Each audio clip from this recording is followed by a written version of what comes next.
Hello dear 12th standard students.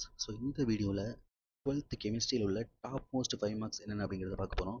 இதை மட்டும் நீங்கள் படித்தா போதும், கண்டிப்பாக எல்லா 5 மார்க்கும் பண்ணிடலாம். ஓகே, ஃபஸ்ட்டு லெசன் 1 பார்த்தீங்கன்னா, ஃபர்ஸ்ட் கொஸ்டின் எலிங்கம் வரைபடத்தின் வரம்புகள் மற்றும் பயன்கள் யாவை? What are the limitations and usages of the Ellingham diagram? Second question மின்னார் தூய்மையாக்கலை ஒரு உதாரணத்துடன் விளக்குக. Explain the principle of electrolytic refining with an example. மூணாவது கொஸ்டின் நுரை மிதப்பு முறையை படத்துடன் விளக்குக. Describe the froth flotation with drawing. Fourth one அலுமினியத்தின் மின்வேதி பிரிப்பு முறையை விளக்குக. Explain the process of electrochemical extraction of aluminium. Fifth one புல தூய்மையாக்கல் முறையை ஒரு எடுத்துக்காட்டுடன் விவரி. Explain zone refining process with an example. Next பாடம் 2.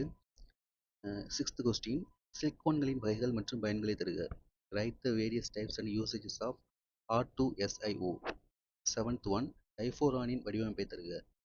Describe the structure of the diaphoran. Next lesson 3. Eight one ஆய்வகத்தில் குளோரினை எவ்வாறு தயாரிப்பாய்? How will you prepare chlorine in the laboratory? Ninth one ammonia தயாரித்தலை விளக்குக. Explain the preparation of ammonia. Tenth one பாஸ்பீனின் வேதிப்பண்புகளை பட்டியலிடுக. Give the various reaction of phosphine. 11th one பாஸ்பரஸின் பல்வேறு வினைகளை பட்டியலிடுக. Give the various reaction of phosphorus. 12th one halogen இடைச்சேர்மங்களின் பண்புகளை எழுதுக. Properties of interhalogen compounds. 13th one கீழ்கண்ட வினைகளை எழுதுக. Complete the following reactions. some reactions கொடுத்துருக்காங்க. இந்த reactions நீங்கள் நல்லா பார்த்துக்கோங்க. Next lesson 4. 14th ஒன் லாந்தனைடுகள் மற்றும் ஆக்டினைடுகள் ஒப்பிடுக. Difference between lanthanide and actinide. 15th one potassium K2Cr2O7 dichromate தயாரித்தலை விளக்குக. Explain potassium K2Cr2O7 dichromate preparation. 16th one potassium permanganate KM1O4 தயாரித்தலை விளக்குக. 17th ஒன் லாந்தனைடு குறுக்கம் என்றால் என்ன? காரணம் மற்றும் விளைவுகளை எழுதுக. What is lanthanide contraction and what are the effects of the lanthanide contraction? 5th lesson. 18th one NiCl4/2 ஆனது ஏன் பாராகாந்தத்தன்மை உடையது எனவும் NiCN4/2 ஆனது ஏன் டையாகாந்தத்தன்மை உடையது எனவும் கொள்கையின் அடிப்படை விளக்குக. அடுத்து 19th ஒன் வெர்னர் கொள்கையின் கோட்பாடுகள் யாவை? Write the postulates of the Werner's theory.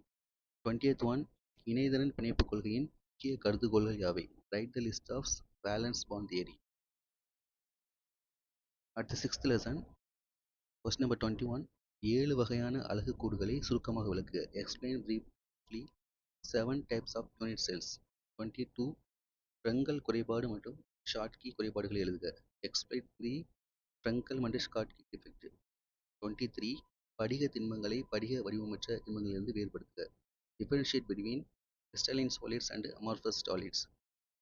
7th lesson. Question number 24. விளைபொருள் என்ற பூஜ்ய வினைக்கான தொகைப்படுத்தப்பட்ட வேக விதியினை கூறுக.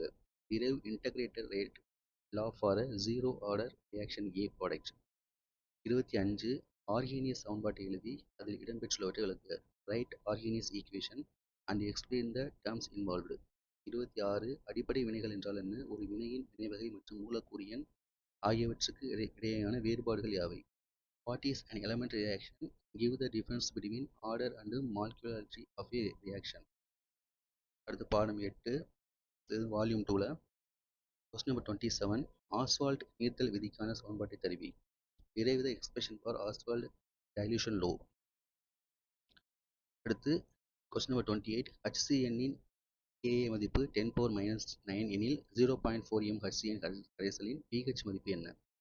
The Ka value for HCN is 10⁻⁹. What is the pH of 0.4 m HCN solution? Question number 29. Henderson-Hazelberg சமன்பாட்டை எழுதுக. Derive the expression for Henderson-Hazelberg equation. 9th lesson. 30th question. Nernst சமன்பாட்டை விளக்குக. Derive the expression for the Nernst equation.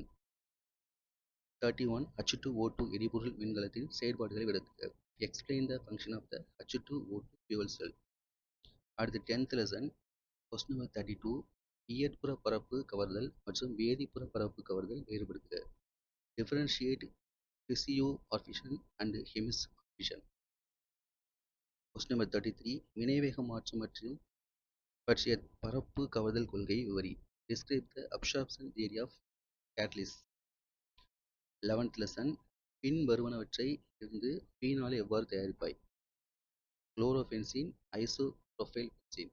How is phenol prepared from chlorobenzene, isopropyl benzene? 12th lesson அதில் பார்த்தீங்கன்னா 13th கொஸ்டினும் 15th கொஸ்டினும் நல்லா படிச்சுக்கோங்க.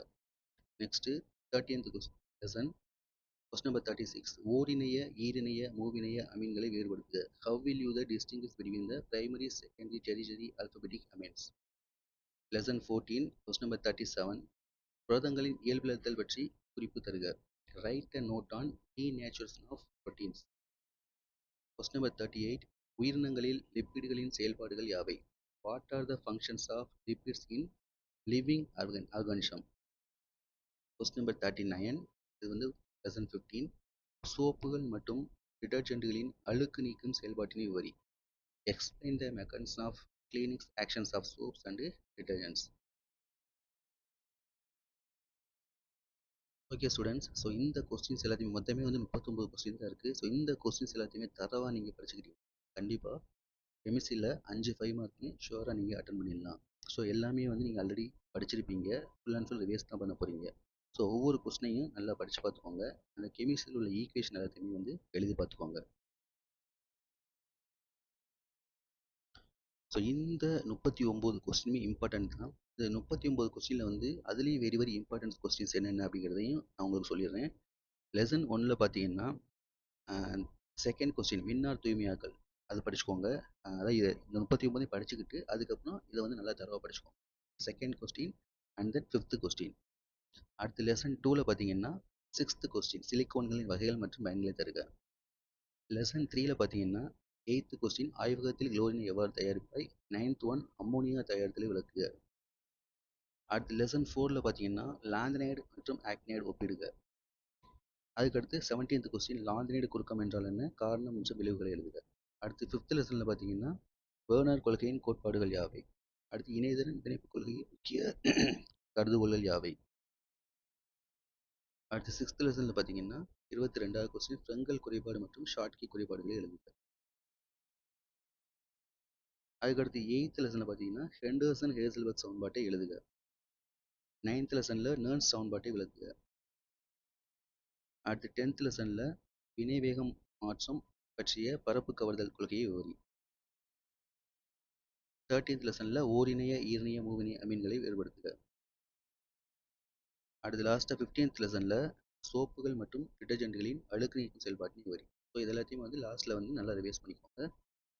So இது எல்லாமே important 5 mark. நாளைக்கு வந்து இம்பார்ட்டன்ட் 2 மார்க் 3 மார்க் உள்ள வீடியோ வந்து நாளைக்கு போடுறேன். ஸோ அதையும் வந்து நீங்கள் படித்து வச்சுக்கோங்க. ஓகே, எல்லாருக்குமே வந்து all the best. So question கண்டிப்பாக ஈஸியாக வரும். எல்லாருமே வந்து எக்ஸாம் நல்லா எழுதுங்க. தேங்க்யூ.